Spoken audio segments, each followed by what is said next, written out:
Hi అండి, అందరికీ నమస్తే. Welcome to women life style. Hey, ఇది నా యూట్యూబ్ ఛానల్. ఇలా ఇంట్రో లైన్ చెప్పి చాలా రోజులు అవుతుంది, అందుకే ఇలా స్టార్ట్ చేశాను.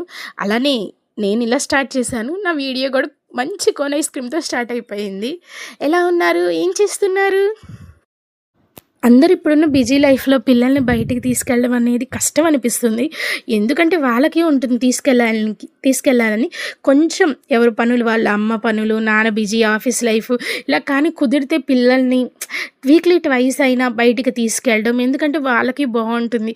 ఆ గ్రీనరీ కానీ, ఆ గాలి, ఆ శాండ్, చెప్పు లేకుండా పిల్లల్ని నడిపేయడం వల్ల వాళ్ళ కాళ్ళకు గుచ్చుకుంటుంటే వాళ్ళకి మట్టి అంతా తెలుస్తుంది. పట్టుకొని ఆకులతో ఇసుకతో ఆడుకోవడం వల్ల వాళ్ళకి బ్రెయిన్కి చాలా మంచిది. రకరకాల పిల్లలు వస్తారు, అంతా అక్కడ కలర్స్ కానీ, ఎప్పుడు ఆ ఇంట్లో బుక్స్ కలర్స్ చూడడము, ఆ ఫోన్లో చూడడం, లేకపోతే ట్యూషన్స్కి పంపించడం. మనకి ఉంటుంది వాళ్ళు చదువుకోవాలి బాగా అని చెప్పి మనము ట్యూషన్స్కి, హోంవర్క్ ఇలా ప్రిఫరెన్స్ ఇస్తాము. ఎందుకంటే వాళ్ళ లైఫ్ బాగుండాలి మనకంటే కూడా ఆలోచిస్తాం. కొంచెం ఇలా స్పోర్ట్స్ కూడా ఇప్పుడు చాలా బాగున్నాయి కదా, సో వాళ్ళని కూడా కొంచెం ఎంకరేజ్, బయటికి తీసుకెళ్తే వాళ్ళకేమి ఇష్టమో మనకు తెలుస్తుంది ఫస్ట్ ఐడియా. అందుకని కొంచెం కుదిరితే ట్రై చేయండి.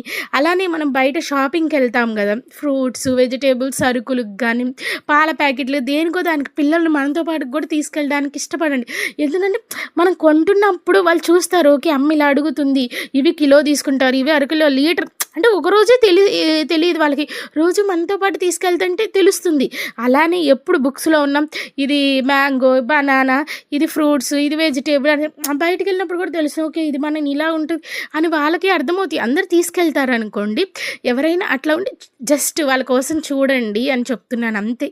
ఇలా మనం ఎక్కడికైనా సరుకులకి వెళ్ళినా కూడా ఇలా తీసుకుంటాము, అంటే ఇంట్లో ఎంత అవసరమో అంతవరకే తీసుకుంటాం, అవసరం లేని వద్దు అలా అనుకోండి. అంతేగాని పిల్లలు అమ్మో అవి కొంటారు ఈ కొంటారని భయపడకండి. అడిగారు అనుకో, 2 కొని పెట్టండి, రేపు కొని పెడతాం అని వాళ్ళకి చెప్పండి. అక్కడ అడ్జస్ట్మెంట్ తెలుస్తుంది, అండర్స్టాండింగ్ తెలుస్తుంది.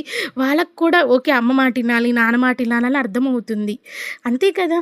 నచ్చితే లైక్ చేయండి, షేర్ చేయండి, సబ్స్క్రైబ్ చేయండి ఫ్రెండ్స్.